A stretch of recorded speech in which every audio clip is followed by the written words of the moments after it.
श्री ब्रह्म पुराण, पूर्ण तीर्थ और गोविंद आदि तीर्थों की महिमा, धन्वंतरी और इंद्र पर भगवान की कृपा। ब्रह्मा जी कहते हैं, गौतमी गंगा के उत्तर तट पर पूर्ण तीर्थ है। वहाँ यदि मनुष्य अनजाने में नहा ले तो भी कल्याण का भागी होता है। पूर्ण तीर्थ के महात्म का वर्णन कौन कर सकता है, जहाँ स्वयं चक्रधारी भगवान विष्णु और पिनाकधारी भगवान शंकर निवास करते हैं। पूर्व काल में आयु के पुत्र धन्वंतरी राजा थे। उन्होंने अश्वमेघ आदि अनेक प्रकार के यज्ञों का अनुष्ठान किया, भांति भांति के दान दिए तथा प्रचुर भोग भोगे। फिर भोगों का विषमता का अनुभव करके उन्हें बड़ा वैराग्य हुआ। धन्वंतरी ये जानते थे कि पर्वत के शिखर पर, गंगा नदी के किनारे, समुद्र के तट पर शिव और विष्णु के मंदिर में अथवा विशेषता किसी पवित्र संगम में किया हुआ जप तप होम सब अक्षय होता है। इसलिए उन्होंने गंगा सागर संगम पर भारी तपस्या आरंभ की। एक बार राजा धन्वंतरी ने राज्य करते समय एक महान असुर को रणभूमि में मार भगाया था। उसका नाम था तम।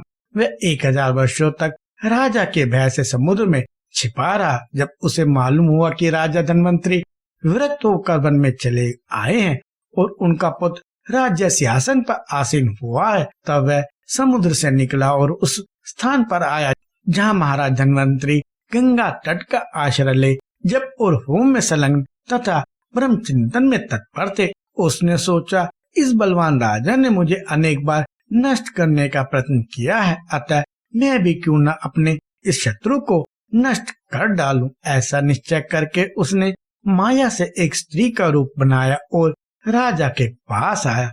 वह मायावी सुंदरी तरुणी देखने में बड़ी मनोहर थी। उसने हंसते हुए नाचना और गाना आरंभ किया। उस सुंदरी को बहुत समय तक इस अवस्था में देख राजा ने कृपा पूर्वक पूछा, कल्याणी तुम कौन हो? किसके लिए इस गहन वन में निवास करती हो और किसे देखकर तुम्हें इतना उल्लास सा हो रहा है? तरुणी बोली, राजन आपके रहते संसार में दूसरा कौन है जो मेरे उल्लास का कारण हो सके? मैं इंद्र की लक्ष्मी हूँ। आपको सब भोगों से संपन्न देखकर बारंबार आपके सामने विचरती हूँ। असंख्य पुण्य के बिना मैं सभी के लिए अत्यंत दुर्लभ हूँ। उसकी यह बात सुनकर राजा ने वह अत्यंत कठोर तपस्या त्याग दी और मनी मन उसी का चिंतन करने लगे, उसी के आश्रय और उसी के आज्ञा पालन में रहने लगे।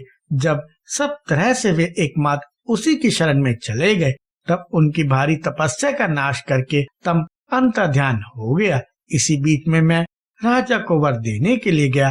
वे तपोभ्रष्ट एवं विहल मृतक के समान रो रहे थे।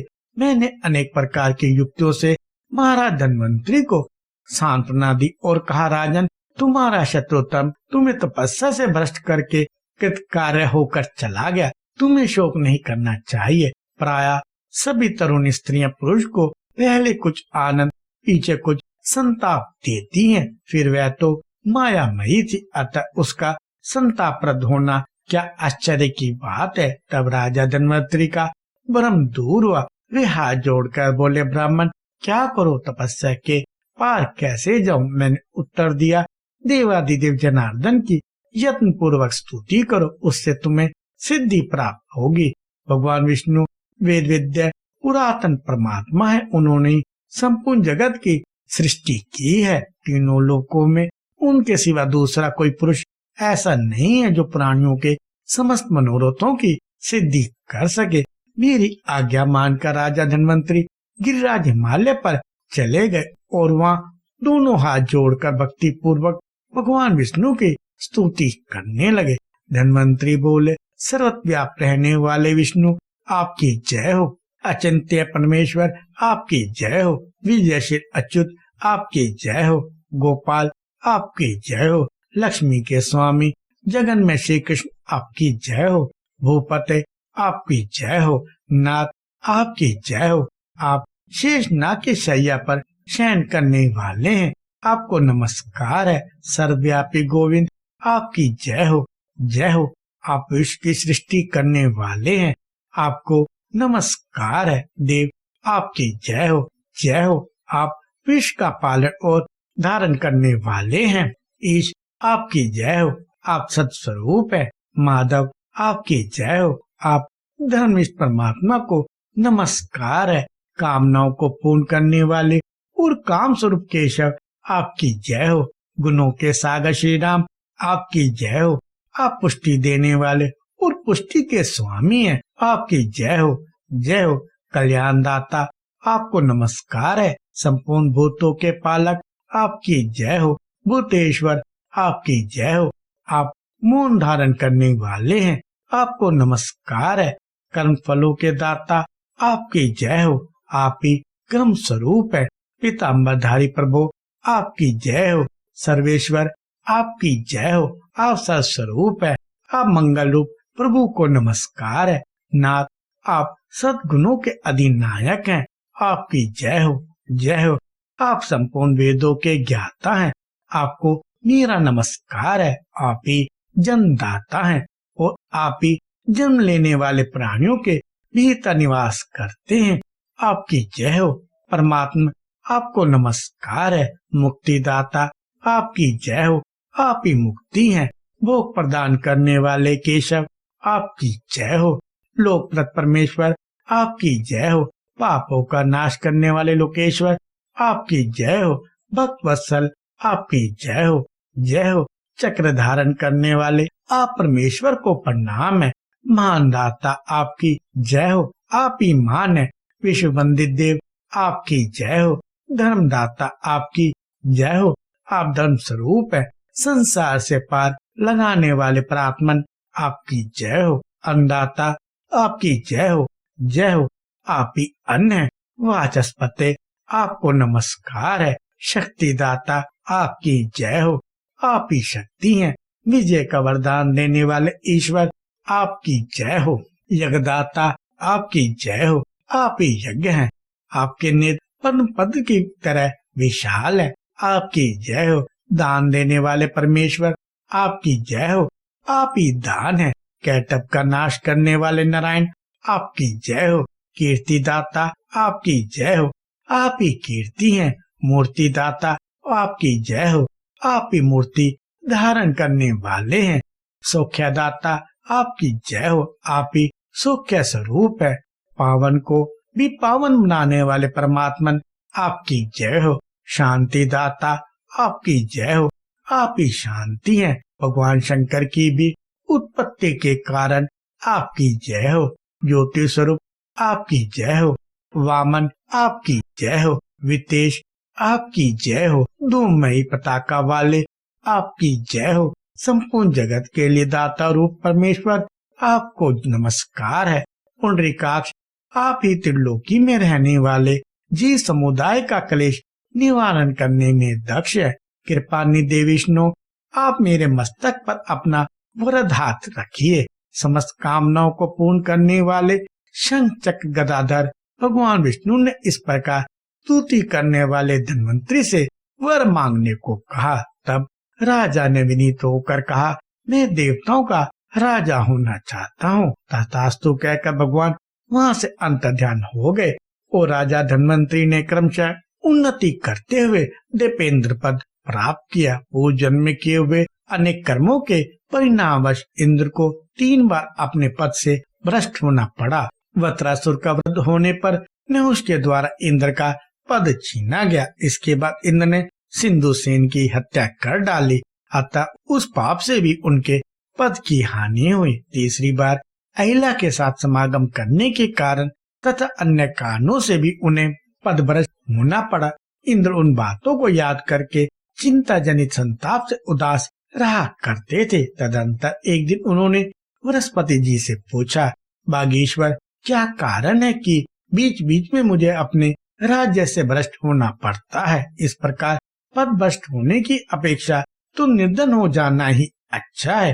कर्मों की गति को कौन ठीक ठीक जानता है। सब पदार्थों के रहस्य को जानने में आपके सिवाय और कोई समर्थ नहीं है। तब बृहस्पति जी ने इंद्र से कहा, चलकर ब्रह्मा जी से पूछो, वे ही भूत भविष्य और वर्तमान की बातें जानते हैं।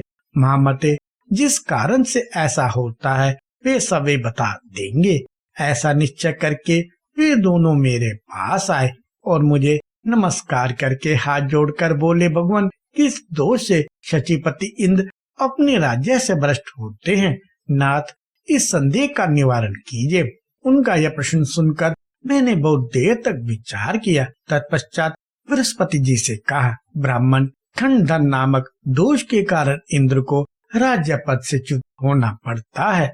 देश काल आदि के दोष से, श्रद्धा और मंत्र का अभाव होने से, यथावत दक्षिणा न देने से, असत वस्तु का दान करने से और विशेषता देवता तथा ब्राह्मणों की अवहेलना के पातक से जो देहधारियों का अपना धर्म खंडित हो जाता है, उससे अत्यधिक मानसिक संताप का सामना करना पड़ता है तथा पद की हानि भी अनिवार्य हो जाती है। शोभपूर्ण चित्त से किया हुआ धर्म भी अनिष्ट का ही कारण होता है, उससे कार्य की सिद्धि नहीं होती।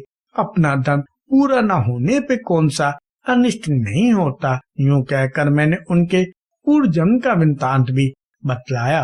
पूर्व जन्म में इंद्र राजा आयु के पुत्र धनवंतरी थे। उनकी तपस्या में तम नामक राक्षस ने विघ्न डाल दिया। फिर भगवान विष्णु ने उस विघ्न का निवारण किया। इस तरह इनके पूर्व जन्मों में ऐसे वृत्तांत अनेक हो सकते हैं। उन्हीं के फल से इन्हें कभी कभी अपने राज्य से वंचित रहना पड़ता है।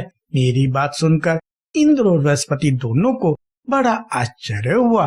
उन्होंने फिर मुझसे ही पूछा, सूर्यश्रेष्ठ, खंडन दोष का निवारण कैसे होगा? तब मैंने पुनः सोचकर कहा, सुनो, एक उपाय बताता हूँ जो समस्त दोषों का हारक, समस्त सिद्धियों का कारक और दुखमय संसार सागर से समस्त प्राणियों का तारक है। जिनके चित्त में संताप रहता है उनको इसी उपाय की शरण लेनी चाहिए। यह समस्त जीवों को शांति प्रदान करने वाला है। वह उपाय है गौतमी देवी के तट पर जाकर भगवान विष्णु और शिव की स्तुति करना।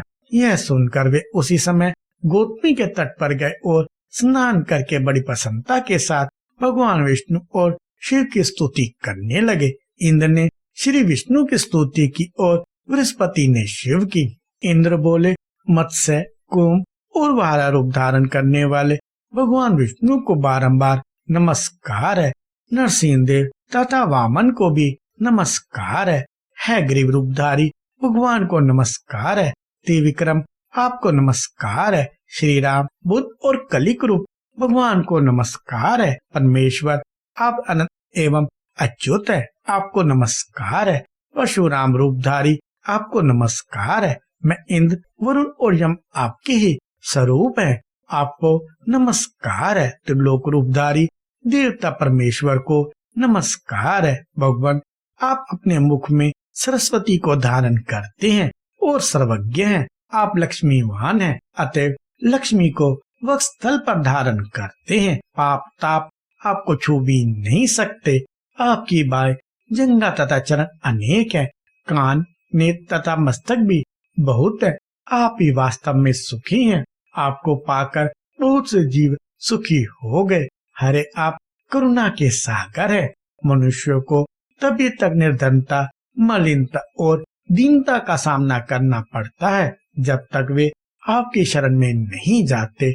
बृहस्पति बोले, ईश आप परम सूक्ष्म, ज्योतिर्मय, अनंत, ओंकार मात्र से अभिव्यक्त होने वाले, प्रकृति से परे चित स्वरूप, आनंदमय और पूर्ण रूप है। मुमुक्षु पुरुष आपका स्वरूप ऐसा ही बतलाते हैं। भगवान जिनके हृदय में एक भी कामना नहीं है अथवा जो संपूर्ण मनोरथों को प्राप्त कर चुके हैं, वे भी पंच महायोगों द्वारा आपकी आराधना करते हैं। वो उसके फल स्वरूप आपके दिव्य धाम अथवा दिव्य स्वरूपों में जो संसार सागर से परे हैं प्रवेश कर जाते हैं। शंभो, वे निष्काम अथवा आप काम पुरुष समर्थ बुद्धि के द्वारा सब प्राणियों में आपका दर्शन करके शुद्ध पिपासा, शोक, मोह और जरा मृत्यु रूप क्षय उर्मियों के प्राप्त होने पर शांत भाव से रहते, ज्ञान के द्वारा कर्म फलों को त्याग देते और ध्यान के द्वारा आप में प्रवेश कर जाते हैं। मुझ में न जाति के धर्म है, न वेद शास्त्र का ज्ञान, न ध्यान का अभ्यास है और न मैं समाधि ही लगाता हूँ। केवल शांत भगवान शिव को जो रुद्र, शिव और सोम आदि नामों से पुकारे जाते हैं। भक्ति के साथ प्रणाम करता हूँ भगवान।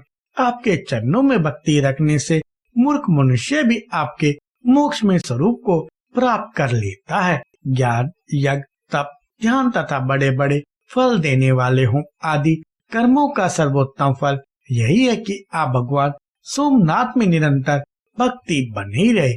जगदाधार शिव सब जीवों के लिए सदा देखे और सुने हुए प्रिय फल की, स्वर्ग की तथा मोक्ष की प्राप्ति के लिए आपकी यह भक्ति ही सीढ़ी है। धीर पुरुष आपके चरणों की प्राप्ति रूपी फल के लिए दूसरी किसी सीढ़ी को नहीं बतलाते। दयालो, इसीलिए आपके प्रति मेरी भक्ति बनी रहे। आपके श्री विग्रह की सेवा का सौभाग्य प्राप्त होता रहे, दूसरा कोई उपाय नहीं है। ईश्वर, यद्यपि हम लोग पापी हैं, तथापि आप अपनी महिमा की ओर देखकर हम पर कृपा कीजिए। आप स्थूल, सूक्ष्म, अनादि, नित्य, पिता, माता, असत और सत स्वरूप है। श्रुतियों और पुराणों ने इस प्रकार जिनका स्मरण किया है, उन परमेश्वर सोमनाथ को मैं प्रणाम करता हूँ। इन दोनों की स्तुतियों से भगवान विष्णु और शिव बहुत प्रसन्न हुए और बोले, तुम दोनों अत्यंत दुर्लभ अभिष्ट वर मांगो। तब इंद्र ने कहा, भगवान, मेरा राज्य बार बार अधिकार में आता और छिन जाता है। जिस पाप के कारण ऐसा होता है वह पाप नष्ट हो जाए। यदि आप दोनों देवेश्वर अत्यंत प्रसन्न हो तो मेरा सब कुछ सदा स्थिर रहे। यह सुनकर भगवान शिव और विष्णु ने मुस्कुराते हुए इंद्र के वाक्य का अनुमोदन किया और इस प्रकार कहा, यह गोदावरी नदी ब्रह्मा, विष्णु और शिव इन तीनों देवताओं से संबंध रखने वाला महान तीर्थ है। यहाँ सबके मनोरथ पूर्ण होते हैं। तुम दोनों यहाँ श्रद्धा पूर्वक स्नान करो। इंद्र के मंगल के लिए तथा इनके वैभव की स्थिरता के लिए बृहस्पति हम दोनों का स्मरण करते हुए इंद्र का अभिषेक करें और उस समय मंत्र भी पढ़े। गोदावरी, मैंने इस जन्म में अथवा पूर्व जन्म में जो कुछ भी पुण्य कर्म किया हो वह सब पूर्णता को प्राप्त हो। आपको नमस्कार है। जो इस प्रकार स्मरण करके गौतमी गंगा में स्नान करता है उसका धर्म हम दोनों की कृपा से परिपूर्ण होता है तथा वह साधक अपने पूर्व जन्म के दोषों से भी मुक्त होकर पुण्यवान हो जाता है। इंद्र और बृहस्पति ने बहुत अच्छा कहकर भगवान की आज्ञा स्वीकार की और दोनों प्रसन्न होकर उस कार्य में लग गए। देवगुरु ने इंद्र का अभिषेक किया। उससे एक नदी प्रकट हुई जो पुण्या और मंगला कहलाई। उस नदी के साथ जो गंगा जी का संगम हुआ वह बड़ा ही पवित्र एवं कल्याण कारक है। इंद्र की स्तुति से प्रसन्न होकर जगन में भगवान विष्णु प्रत्यक्ष प्रकट हुए और उनसे इंद्र ने त्रिलोकी का राज्य प्राप्त किया। अतः भगवान वहाँ गोविंद के नाम से विख्यात हुए, क्योंकि इंद्र ने उनसे त्रिलोक में गो प्राप्त की थी। देवगुरु बृहस्पति ने जहाँ इंद्र के राजा की स्थिरता के लिए महादेव जी का स्तमन किया, वहाँ वे सिद्धेश्वर नाम से निवास करते हैं। सिद्धेश्वर नामक शिवलिंग की संपूर्ण देवता भी पूजा करते हैं। तब से वह तीर्थ गोविंद तीर्थ के नाम से विख्यात हुआ। वहीं मंगला संगम, पूर्ण तीर्थ, इंद्र तीर्थ और बृहस्पति तीर्थ भी हैं। उन तीर्थों में जो स्नान, दान अथवा किंचन मात्र भी पुण्य का उपार्जन किया जाता है वह सब अक्षय होता है। वहाँ का श्राद्ध पितरों को अत्यंत प्रिय है। जो मनुष्य प्रतिदिन इस तीर्थ के महात्म को सुनता, पढ़ता और स्मरण करता है उसे खोए हुए राज्य की प्राप्ति होती है। नारद वहाँ गौतमी के दोनों तटों पर 37,000 तीर्थ रहते हैं जो सब प्रकार के सिद्धि देने वाले हैं। कृपया लाइक, शेयर और सब्सक्राइब करें।